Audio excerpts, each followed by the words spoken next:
यीशु यूहन्ना 14 उसके 6 में, मार्ग सत्य और जीवन मैं ही हूँ, बिना मेरे द्वारा कोई पिता तक स्वर्ग नहीं जा सकता। पिता कहाँ रहता है? बाइबल में लिखा है स्वर्ग उसका सिंहासन है। स्वर्ग प्रभु ने अपने लिए बनाया और धरती मनुष्यों के लिए। स्वर्ग का राजा कौन है? परमेश्वर। तो वो कहता है मार्ग सत्य और जीवन मैं ही हूं। यीशु मसीह कह रहा है बिना मेरे द्वारा, क्योंकि जो स्वर्ग से आया है वही स्वर्ग ले जा सकता है। तो उसने कहा मार्ग सत्य और जीवन मैं ही हूं, बिना मेरे द्वारा कोई पिता तक पहुंच नहीं सकता, जा नहीं सकता। एक ही रास्ता है, एक ही मार्ग है और एक ही सच्चाई है, यीशु मसीह। Hallelujah, hallelujah. इसीलिए सबसे ज्यादा पूरी दुनिया में विरोध यीशु का होता है, क्योंकि हमेशा झूठ के द्वारा सत्य का विरोध होता आया है। हालेलुया। और हम धन्यवाद करते हैं कि हम सत्य की संतान हैं। धन्यवाद करते हैं कि हम सत्य पे चल रहे हैं। धन्यवाद करते हैं कि हम सत्य के मार्ग पे चल रहे हैं और जीवन हमारे भीतर है। Hallelujah, hallelujah. क्या सही और क्या गलत है हमें पता ही ना लगता। कौन हमें बताता है कि सही क्या है और गलत क्या है? प्रभु का वचन। कितने लोगों को समझ में आ रहे हैं? अभी दुनिया बहुत सारी चीजों को सही साबित करने पर लगी है, लेकिन बाइबल हमें बताती है सही क्या है और गलत क्या है। संसार के लोग कहते हैं बिना शादी के रह सकते हो आप। हाँ, आजकल लिव इन रिलेशनशिप का बड़ा ट्रेंड आ गया है। शादी के बिना रह सकते हो, संबंध बना सकते हो, आदमी औरत की तरह रह सकते हो। ये लीगल हो गया। आदमी आदमी से शादी कर सकता है, औरत औरत से शादी कर सकती है। ये लीगल हो गया बहुत सारे देशों में। अब ये अनलीगल है, ये गलत है। ये किसने बताया हमें? किसने बताया गलत है? बाइबल। प्रभु कहता है ये चीज गलत है, लेकिन संसार के लोग कहते नहीं नहीं नहीं ये ठीक है, ये हम आजाद हैं, जो कर सकते हैं। लेकिन परमेश्वर का वचन कहता है ये गलत है। इसीलिए लोग दुनिया में से बाइबल मिटाने पे लगे हैं। उनको पता है अगर सत्य वचन रहेगा नहीं तो झूठ का कोई विरोध रहेगा नहीं। झूठ का विरोध इसलिए होता है क्योंकि सत्य तुम्हें पता है, तुम्हें वचन पता है, तुम्हें प्रभु की कमांड पता है, तुम्हें आज्ञा पता है परमेश्वर की। इसलिए सही लोग गलत का विरोध करते हैं। इसीलिए लोग बाइबल के खिलाफ है, वचन के खिलाफ है, क्योंकि वचन हमें शैतान के जितने भी एजेंडे हैं उनके ऊपर से पर्दा हटा देता है और हमारे सामने सत्य आ जाता है। और शैतान इस चीज से चिढ़ता है। वो नहीं चाहता कि लोग सत्य को जाने। क्या चीज गलत है, क्या चीज सही है, हमें कैसे पता चलेगा? अभी अगर सरकारी कोई गलत नियम बना दे, लीगल बना दे किसी गलत चीज को, अभी हो ही गया, समलैंगिकता लीगल हो गई है, तो हम कहते हैं ये तो लीगल है, ये तो सरकार का नियम है, ये तो कानून बन चुका है, इसमें कोई बुराई नहीं है। तो आने वाले दिनों में जब शैतान वचन उठाना चाहता है ताकि हमको पता ना लगे कि सच्चाई क्या है, सत्य क्या है, इसीलिए शैतान सबसे ज्यादा बाइबल से नफरत करता है, वचन से नफरत करता है। वो नहीं चाहता लोगों तक सत्य पहुंचे। प्रभु ने क्या बनाया? एक औरत और एक आदमी, फर्स्ट विवाह। शैतान हमेशा उसका उल्टा चलेगा, उसका विरोध करेगा। तो हमें कैसे, सोचो कैसे पता चलेगा हमें कि सही क्या है? बाइबल से, वचन से। इसीलिए आपको बोला जाता है वचन पढ़ो। जब आप वचन पढ़ोगे आप गलत का विरोध करोगे। हालेलुया। और अपना स्टैंड रखोगे, खड़े रहोगे दृढ़ता से। आज लोग डरते हैं गलत को गलत, भाई हमने क्या लेना है, जिसने जो करना है करो, हमें क्या जरूरत पड़ी है झमेलों में पड़ने की। अगर आप गलत को गलत नहीं कह सकते, गलत को गलत नहीं बता सकते, तो आप प्रभु का वचन नहीं दे रहे लोगों को। ये हमें पता है सत्य क्या है, इसीलिए सच्चाई पहुंचानी है संसार तक, लोगों तक हमें सच्चाई पहुंचानी है। नहीं तो शैतान इतना बड़ा झूठ लोगों को दिखा देगा और लोग बोलेंगे झूठ को ही सच मानने लगेंगे और पूरी दुनिया शैतान के चुंगल में आ जाएगी। हालेलुया। सत्य किसके पास है? और सत्य क्या है? प्रभु का वचन। हालेलुया। अगर सत्य हमारे पास है तो जिनको सत्य नहीं पता उन तक सत्य कौन पहुंचाएगा? हम पहुंचाएंगे। और ये कार्य है हमारा। जिन चीजों से परमेश्वर नफरत करता है आज उन चीजों की ऐड हो रही है। इसीलिए बोलते चर्चे बंद करा दो, बाइबल फाड़ दो, मिटा दो, इसीलिए विरोध हो रहा है। नहीं तो क्या आप कत्ल करते हो किसी का? आप तो लोगों के लिए प्रार्थना करते हो, मंत्रियों के लिए प्रार्थना करते हैं, प्राइम मिनिस्टर के लिए प्रार्थना करते हैं, पड़ोसियों के लिए प्रार्थना करते हैं, और जो हमें सताते हैं उनके लिए भी हम दुआ करते हैं, क्योंकि प्रभु ने लिखा है अपने सताने वालों को आशीष दो, जो तुम्हें सताते हैं तुम्हारे शत्रु हैं उनके लिए प्रार्थना करो। बाइबल ऐसा सिखाती है अपने शत्रुओं के लिए प्रार्थना करो, और हम करते हैं क्योंकि हमें वचन पे चलना है। तो भी लोग हमसे नफरत करते हैं। क्यों? प्रेम करना सिखाया जाता है, एक दूसरे की सहना सिखाया जाता है, पाप से दूर रहना सिखाया जाता है, और लोग करते हैं प्रभु की सामर्थ से। फिर भी मसीह लोग बुरे हैं। क्यों? क्योंकि उनका एजेंडा पूरा नहीं होता, क्योंकि तुम बीच में खड़े हो, तुम सत्य को जानते हो। जब शैतान और उसके लोगों का एजेंडा पूरा नहीं होता वो तुम्हें मिटाने की कोशिश करते हैं, लेकिन सत्य को कोई मिटा नहीं सकता। सच्चाई कभी मिट नहीं सकती। हालेलुया। हमेशा झूठ सच का बैरी रहा है और रहेगा। इसलिए अगर हम क्या करते हैं ये गलत है। ये चीजें बाइबल के प्रभु ने कहा नहीं करनी, ले सारे करते असी भी करांगे, उन तरह परमिशन भी मिल गई है ऊपर, असी भी कर लांगे। अगर 10 लोग इकट्ठे होके एक बात झूठी बात को बोले ये सच है तो वो सच हो जाएगी? हो जाएगी। अगर आप सत्य नहीं जानते तो आप विश्वास कर लोगे नहीं नहीं सच ही बोल रहे हैं, इतने सारे लोग झूठ थोड़ा नहीं बोलेंगे। समझ आ रही है आपको? और उसके ऊपर दस्तक भी हो गए, पक्की मोहर लग गई कि ये जी लीगल है। झूठ को साबित ये झूठ है ये साबित कौन करेगा? ये गलत है ये साबित कौन करेगा? सच। और सच हमारे पास है। प्रभु ने कहा मार्ग सत्य और जीवन में ही हूं, बिना मेरे द्वारा कोई पिता तक जा नहीं सकता। सच्चाई जब हम लेके जाते हैं लोगों तक, लोग कहते हैं अरे ये सच्चाई नहीं चाहिए हमें, लेकिन सच्चाई को पहुंचाना बहुत ज़रूरी है, नहीं तो लोगों को शैतान नरक में ले जाएगा। हालेलुया। 1 कुरिन्थियों 15:51 से पढ़ेंगे हम। देखो मैं तुमसे भेद की बात कहता हूँ। कितने लोग विश्वास करते हैं यीशु आ रहा है? यीशु मसीह यहाँ पे कहता है देख मैं तुझसे भेद की बात कहता हूँ। कौन सी बात? जो संसार नहीं जानता। भेद की बातें किस पे प्रकट की गई? प्रभु ने अपनी संतानों के ऊपर प्रकट की।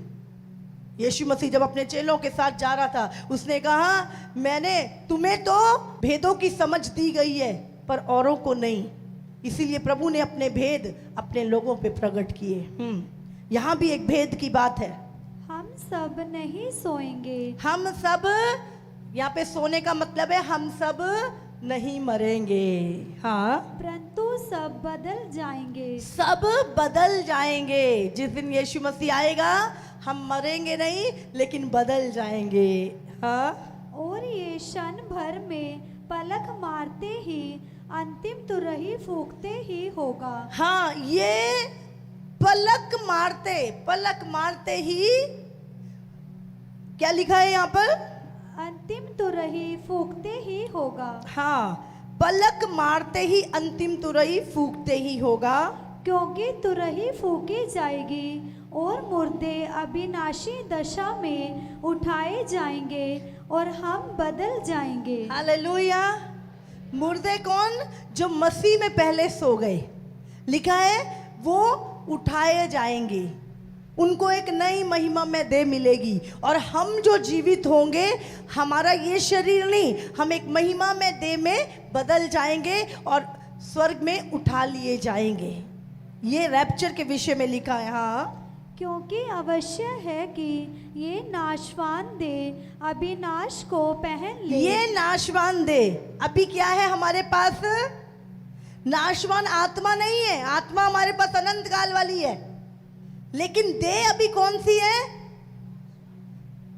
सिर्फ देह। आत्मा हमारी बदल चुकी है, नया जन्म हो चुका है, हमारी आत्मा अनंत काल वाली हो चुकी। लिखा ये नाशवान, नाश होना है, इसको 60-70 साल बाद नाश हो जाता है, ये पहले भी हो जाता है नाश। तो अभी हमारे पास कौन सी देह है? नाशवान। तो ये नाशवान देह क्या करेगी? अविनाश को पहन लेगी। अविनाश मतलब जिसका कोई नाश नहीं कर सकता, वो देह हमें पहनाई जाएगी। और ये मरणहार दे, ये मरणहार देह अमरता को पहन ले। अमरता को, जो देह कभी मरेगी नहीं, अमरता की देह को पहन लेगा। हाँ, और जब ये नाशवान अविनाश को पहन लेगा और ये मरणहार अमरता को पहन लेगा, तब वो वचन जो लिखा है पूरा हो जाएगा। जय ने मृत्यु को निगल लिया। हे मृत्यु, तेरी जय कहाँ रही? हे मृत्यु, तेरा डंक कहाँ रहा? हालेलुया। संसार में सबसे ज्यादा तेज डंक किसका है? हाँ, सबसे ज्यादा डर किस चीज से लगता है लोगों को? हाँ, किससे लगता है? मरने से। सबसे बड़ा डंक किसका है? मृत्यु का। और यीशु मसीह ने मृत्यु के डंक को उखाड़ दिया जब वो मुर्दों में से जिंदा हो गया। उसने मौत को हरा दिया। हालेलुया। और जैसे वो मुर्दों में से जी उठा, उसने कहा तुम भी जी उठोगे। हालेलुया। वो मुर्दों में से जी उठने वाला पहलोटा था। और उसके बाद यीशु 40 दिन के बाद स्वर्ग में चला गया, ये कहकर कि मैं तुम्हारे लिए स्वर्ग में जगह तैयार करने जाता हूँ, ताकि आकर फिर से तुम्हें वापस ले जाऊं। और अब जब प्रभु के आने का समय हो चुका है, लिखा हे मृत्यु तेरी डंक कहाँ, तेरी जय कहाँ रही? अब मृत्यु की जय नहीं है, उसका डंक उखाड़ दिया यीशु मसीह ने। और हमें क्या किया? हमने क्या, हमारा एड्रेस बदलना है बस। समझ आ रही है आपको? हमने मरना नहीं, हमारा एड्रेस चेंज होना है बस। प्रभु ने क्या बोला? तुम्हारे लिए स्वर्ग में घर तैयार करने जाता हूं। तो जब रैप्चर होगा, यीशु मसीह बादलों पे आएगा, धरती पर पैर नहीं रखेगा, बादलों पे आएगा और तुरही फूकी जाएगी, जोर से तुरही की आवाज होगी। और जितने मसीह लोग हैं दुनिया में, जितने पूरे संसार में जितने भी मसीह लोग हैं, जो जिंदा हैं और जो मर गए, पहले जो मर गए वो जिंदा होंगे, और ऐसे वैसे मसीह नहीं, जिन्होंने पूरी जिंदगी प्रभु के भय में बिताई, प्रभु के वचन पे चले, वचन को तोड़ा नहीं, पवित्रताई में चलते रहे, वो मसीह लोग।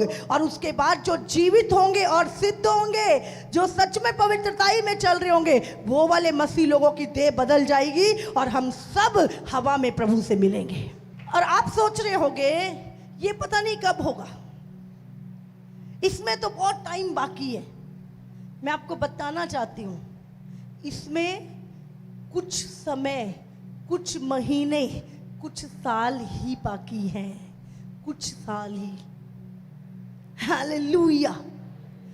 मैं बोला इस 10 साल के अंदर कभी भी रैप्चर हो सकता है, जिस तरह की हम घटनाओं को देख रहे हैं होते हुए।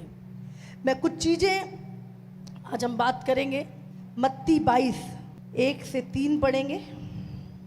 यीशु फिर उनसे दृष्टांतों में कहने लगा, स्वर्ग का राज्य उस राजा के समान है जिसने अपने पुत्र का विवाह किया। और यहाँ पर यीशु मसीह दृष्टांतों में बात करता था। क्यों? जब लोग धरती की बातें नहीं समझते, तो स्वर्ग की बातें समझना कितना मुश्किल था। समझ पाते, उनके ऊपर से निकल जाती। इसलिए प्रभु उनकी भाषा में ही उनसे बात करता था कि वो समझ जाए बातों को।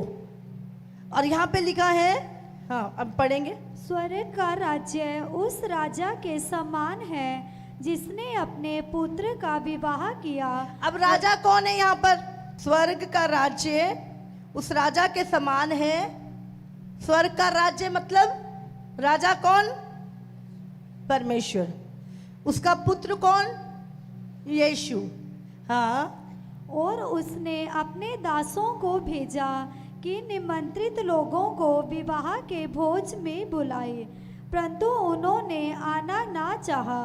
फिर उसने और दासों को ये कहकर भेजा, निमंत्रित लोगों से कहो, देखो मैं भोज तैयार कर चुका हूँ, मेरे बैल और पले हुए पशु मारे गए हैं और सब कुछ तैयार है, विवाह के भोज में आओ। परंतु वे उपेक्षा करके चल दिए, कोई अपने खेत को, कोई अपने व्यापार को। अन्य लोगों ने जो बच रहे थे उसके दासों को पकड़कर उनका अनादर किया और मार डाला। तब राजा को क्रोध आया और उसने अपनी सेना भेजकर उन हत्यारों का नाश किया और उनके नगर को फूंक दिया। तब उसने अपने दासों से कहा, विवाह का भोज तो तैयार है, परंतु हालेलुया। अब यहाँ पर लिखा है कि जब राजा के पुत्र का विवाह आया, अब जब यीशु मसीह क्या होगा स्वर्ग में? मेमने का विवाह होगा। और उसकी दुल्हन कौन है जानते हैं? कलीसिया। आप यीशु की दुल्हन है, आप यीशु मसीह के स्वर्ग में होंगे। तो यहाँ पर लिखा है जब राजा ने, अब यहाँ पर क्या है, दास लोग प्रचार कर रहे हैं। क्यों प्रचार कर रहे हैं? क्योंकि यीशु मसीह का आगमन बहुत नजदीक है। और लोगों ने क्या किया? प्रभु के दासों को ही मार दिया। आज क्या हो रहा है दुनिया में? यीशु का प्रचार करने वालों को मारा जा रहा है। चुप रहो, मुंह बंद करो, मत बताओ लोगों को सत्य। हालेलुया। बुजदिल लोग हैं जो कमजोर लोगों के साथ हाथापाई। प्रभु के लोगों के पास ना कभी हथियार होता, बाइबल उनका हथियार है। हाँ, कुछ नहीं, निहत्ते लोगों के ऊपर अटैक किए जाते हैं। बुजदिल लोग दुनिया के सबसे क्या बोलेंगे घटिया और बुजदिल लोग हैं जो निहत्ते प्रभु के दासों के ऊपर अटैक करते हैं। और वो दुनिया के सबसे महान और सामर्थी लोग हैं जो वचन को लेकर प्रचार करते हैं, खुदा की कमांड को पूरा करते हैं। हालेलुया। प्रभु के वचन को जो कहता है सारे जगत में जाओ और सुसमाचार प्रचार करो, वो प्रभु की कमांड को पूरा करते हैं। ना जेब में पैसे हैं, ना बढ़िया कोई चीज है, बाइबल लेके जा रहे हैं निहत्ते। हालेलुया। और लोग सोचते हम बड़े बहादुर हैं। न्याय होगा ऐसे लोगों का। और इतना भयानक, और जहां जहां मैं आपको बता रही हूं इन दिनों में जहां जहां ज्यादा विरोध होगा यीशु का, वो राज्य आप बेदारी देखोगे उन राज्यों में आते हुए। समझ लो। क्योंकि और उन्हीं इलाकों में उन लोगों के ऊपर आपदाएं आएंगी जहां यीशु का विरोध किया जाएगा, जहां प्रभु के दासों को सताया जाएगा, सूखा पड़ेगा, बाढ़ें आएंगी, इतनी प्रॉब्लम्स लोग झेलने वाले हैं। एक समय पर उड़ीसा में जिंदा जला दिया था प्रभु के दास और उसके बच्चों को। आज तक वहां पर हर बार बाढ़ें आ जाती है, सूखा पड़ता, लोग गरीबी में से निकल रहे हैं। मैं आपको बता दूं, जहां ज्यादा खुदा के बंदों का विरोध होता है, सताया जाता है, प्रभु का प्रकोप उस एरिया में आता है। लोग बच नहीं सकते प्रभु के प्रकोप से। सुबेरे उठेंगे, अरे हार्ट अटैक आ गया, सुबेरे उठे, अरे मर गए, हाँ कैंसर निकल गया। ऐसी ऐसी चीजें होंगी उन लोगों के साथ जो आज यीशु का विरोध कर रहे हैं, क्योंकि प्रभु ने कभी किसी का विरोध नहीं किया। प्रभु प्रेम बांटता है, प्रेम सिखाता है हमें। हालेलुया। माफ करना सिखाता है वो। तब उसने अपने दासों से कहा, विवाह का भोज तो तैयार है। विवाह का भोज तो तैयार है। राजा कहता जाओ बुला के लाओ, मैंने निमंत्रण भेजा था। हाँ, अभी चर्च में प्रचार हो रहा है, लोगों को बोला जा रहा है तैयार रहो, यीशु मसीह आने वाला है, संसार के सदस्य मत बनो, दुनिया में अपना समय मत बिताओ। और यहाँ पर प्रचार हो रहा है, पर लोगों को बताया जा रहा है यीशु आने वाला, तैयारी करो तैयारी करो। पर लोग क्या कर रहे हैं इस समय सुनते हुए भी? वो लोग क्या कह रहे हैं? कोई तो व्यापार करने चला गया, अभी कहाँ यीशु आएगा, अभी बहुत काम है, मेरा बिजनेस इतना बड़ा है, मेरे पास टाइम नहीं है चर्च आने का। क्या है? मना कर दिया। और दूसरा कहता है परंतु वे उपेक्षा करके चल दिए। क्या है? अपेक्षा करके। कोई फर्क नहीं पड़ता, हम जो मर्जी बोलो, हमें हमारे काम करने हैं। उन्होंने क्या किया? प्रभु के वचन का इग्नोर करके वो आगे चले गए। और कोई कहने लगा, कोई अपने खेत को, कोई अपने खेत को चला गया, कोई अपने व्यापार को, कोई अपने व्यापार को चला गया। अन्य लोगों ने जो बच रहे थे उसके दासों को पकड़कर, हाँ, जो बच गए थे, कोई अपने व्यापार को चला गया, कोई अपने खेत को चला गया, कोई बिजनेस करने चला गया, कोई विदेश में चला गया, कोई कहीं चला गया। और जो दास बच गए थे, कुछ लोग कहते क्या बार बार हमें डरा रहे हो, हमें यीशु आने वाला, यीशु आने वाला है, हाँ हमें अपनी जिंदगी जीने दो, हम जैसा मर्जी अपनी लाइफ को जिए, आपको क्या है? और उन्होंने क्या किया? प्रभु के दासों को पकड़ के मार दिया। आज सत्य की आवाज को दबाया जाता है, वचन को दबाने की कोशिश की जाती है। बहुत सारे लोग इग्नोर करेंगे प्रभु के वचन को। ऐसा ही यहाँ पर प्रभु यीशु खुद बता रहे हैं। तब उसने अपने दासों से कहा, विवाह का भोज तो तैयार है, परंतु निमंत्रित लोग योग्य नहीं ठहरे। इसलिए चौराहों पर जाओ और जितने लोग तुम्हें मिले सबको विवाह के भोज में बुला लाओ। अतः उन दासों ने सड़कों पर जाकर क्या बुरे क्या भले जितने मिले सबको इकट्ठा किया और विवाह का घर अतिथियों से भर गया। जब राजा अतिथियों को देखने भीतर आया तो उसने वहाँ एक मनुष्य को देखा जो विवाह का वस्त्र नहीं पहने था।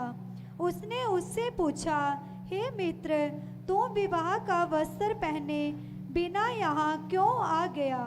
उसका मुंह बंद हो गया।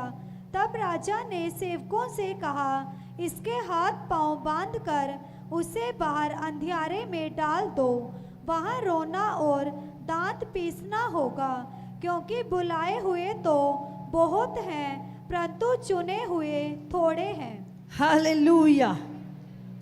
यहाँ पे हम एक और दृष्टांत देखते हैं कि जब प्रभु यीशु मसीह इज़राइल में पैदा हुआ तो यहूदी लोगों ने यीशु को अपना मसीहा मानने से इनकार कर दिया।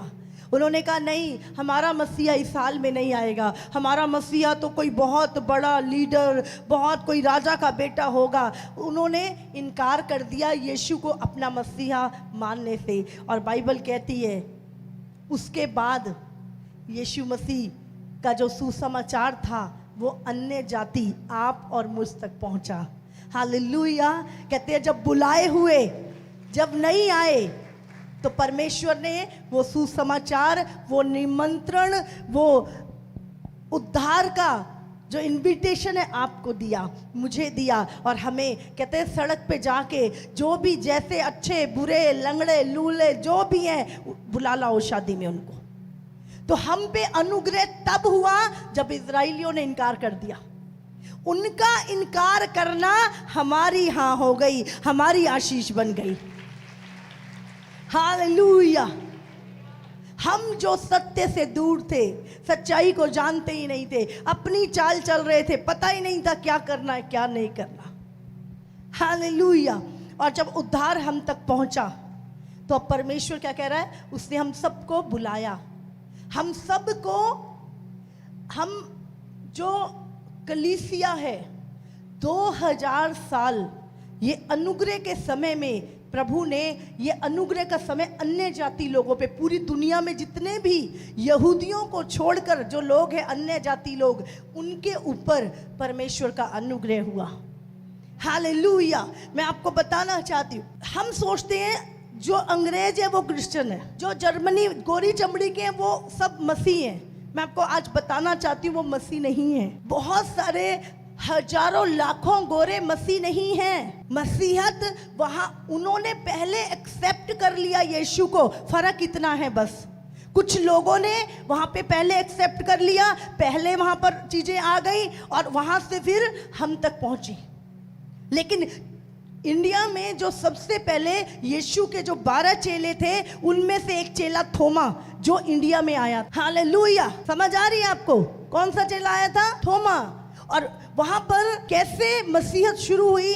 वहां पे कुछ पंडित लोग सूर्य को जल चढ़ा रहे थे। तो थोमा सुबह अपनी प्रार्थना से जब निकला तो उसने देखा आप क्या कर रहे हो? उसने बोला कि हम सूर्य देवता को जल चढ़ा रहे हैं। क्यों चढ़ा रहे हो? सूर्य हमारा परमेश्वर, हमारा गॉड है। उसने देखा कि जो वो जल चढ़ा रहे थे वो पानी जो था वो जमीन पे गिर रहा था, नदी में ही गिर रहा था। तो उसने बोला कि अगर वो तुम्हारा गॉड है तो ये पानी वो लेता क्यों नहीं है? आप उसको अर्पण कर रहे हो, वो ले ले। तो वो कहते तू पागल है, सदियों से ऐसा ही होता आया, ऐसा ही होता आएगा, तू बहुत बड़ा ज्ञानी है, चल तू करके दिखा दे। तो थोमा ने जल लिया और आसमान में जब किया तो वो जल, उसने कहा मैं अपने परमेश्वर को चढ़ाता हूं। और जब उसने परमेश्वर को दिया वो वापस नीचे नहीं गिरा। उस समय 7 ब्राह्मण फैमिलियां यीशु मसीह में आई। हालेलुया, वहां की 7 ब्राह्मण फैमिलियां यीशु मसीह के पास आई। उसके बाद वहां पे बहुत रिवाइवल आया और लोग प्रभु के चमत्कारों को, कामों को देखकर मसीह में आने लगे। और वहां के जितने भी धर्मगुरु जिनका धंधा बंद हो रहा था उन्होंने थोमा को मार दिया, उसको गला काट के मार दिया गया। हालेलुया। सेम आज भी ऐसा ही है। अब लोगों की दुकानदारियां बंद होती हैं, लोगों को प्रॉब्लम होती है। हालेलुया। हाँ, मुर्गा लाओ, बकरी लाओ, दारू लाओ, ये पैसे लाओ, हाँ, फिर तुम्हारा इलाज करेंगे, तुम्हारी दुष्ट आत्माएं निकालेंगे। अभी चर्च में है, बोले कोई नहीं, हम चर्च जाएंगे, प्रभु ऐसे ही कर देगा। और जब ऐसे जाते चर्च में, ठीक हो जाते हैं, गवाही देते हैं, तो क्या होता है? लोगों की तो दुकानदारी बंद हो गई ना, उनको तो प्रॉब्लम होगी आपसे, तो वो क्या करेंगे? आपके खिलाफ भड़काएंगे लोगों को। हालेलुया। तो ये सारी चीजें होती आई और होती जाएंगी, चिंता मत करिए, हम जानते हम कहाँ जा रहे हैं। हालेलुया। प्रभु ने कहा जितने हथियार तेरी हानि के लिए बने हैं उनमें से एक भी तुझ पे प्रबल नहीं होगा, क्योंकि यहोवा के दासों का यही भाग है। हालेलुया। आज हम जब इसको पढ़ रहे हैं तो यहां पर हम देखते हैं कि जब राजा अतिथियों से मिलने गया तो राजा ने क्या किया दिया था? सबको वस्त्र पहुंचाए थे, क्योंकि अब लंगड़े लूले अगर तुम वहां से उठा के लाओगे भिखारियों को तो कैसा कपड़े होंगे उनके? शादी में आने लायक होंगे? नहीं होंगे। उनके काम कैसे होंगे? तो यहां पर राजा ने क्या किया था? राजा ने उनको वस्त्र भेजे कि जब आओ तो नहा धो के ये राजा के वस्त्र जो शादी में पहनने लायक है इनको पहन के तुमने आना है। और जब शादी का वहां पे शुरू हुआ तो राजा अतिथियों से मिलने आया और उसने देखा एक व्यक्ति को, पढ़ेंगे सर, उसने वहां एक मनुष्य को देखा जो विवाह का वस्त्र पहने नहीं था। उसने उससे पूछा, हे मित्र, तू विवाह का वस्त्र पहने बिना यहाँ क्यों आ गया? उसका मुंह बंद हो गया। मसीह में तो आ गए पर वचन नहीं है जीवन में। मसीह में तो आ गए पर धार्मिकता के काम, हमारे परमेश्वर की आज्ञाकारिता, उसकी आज्ञाएं, उससे काम हम नहीं कर रहे। हमने अपने जो पुरानी चीजें हैं उनको छोड़ा नहीं है, पुराने पापों को छोड़ा नहीं है। हमने बाइबल में क्या लिखा? पवित्र बनो क्योंकि तुम्हारा बुलाने वाला पवित्र है। सिद्ध बनो क्योंकि तुम्हारा बुलाने वाला सिद्ध है। हालेलुया। अब परमेश्वर ने जब अपने पास बुलाया, अब परमेश्वर चाहता है हम सिद्ध बने। हम वो चोरी चालाकी जो पुरानी चीजें करते थे कि नहीं करते थे? गालियां बकना, झूठ बोलने, छल कपट। अब प्रभु ने हमें बुलाया तो प्रभु क्या कह रहा है? अब तुम धार्मिकता के वस्त्र पहन लो। अब तुम मेरी आज्ञाकारिता में चलो, वो पुरानी चीजें छोड़कर अब तुम नए हो जाओ, क्योंकि मैंने तुम्हें धार्मिकता का वस्त्र दिया है। अब तुम्हारे काम भी ज्योति की संतान की तरह होने चाहिए। लेकिन क्या किया उसने, वो वस्त्रों को नहीं पहना और राजा ने सेवकों से कहा, इसके हाथ पांव बांधकर इसे अंधकार में डाल दो जहां रोना और पीटना है। ये कौन सी जगह है बताइए? नरक। प्रभु में आ गए, बपतिस्मा ले लिया, हम धर्मी हो गए, हम मसीह हैं, लेकिन मसीहों वाले काम नहीं है। अभी भी दारू पी रहे हैं, अभी भी व्यभिचार कर रहे हैं, अभी भी कोई आज्ञाकारिता नहीं है लाइफ में। और हमें वो धार्मिकता के वस्त्रों को क्या करना है? पहन के रखना है, ताकि जब प्रभु यीशु मसीह आए तो वो धार्मिकता के वस्त्र हमारे ऊपर हों, वो लाइट हमारी दिखाई दे रही है। हालेलुया।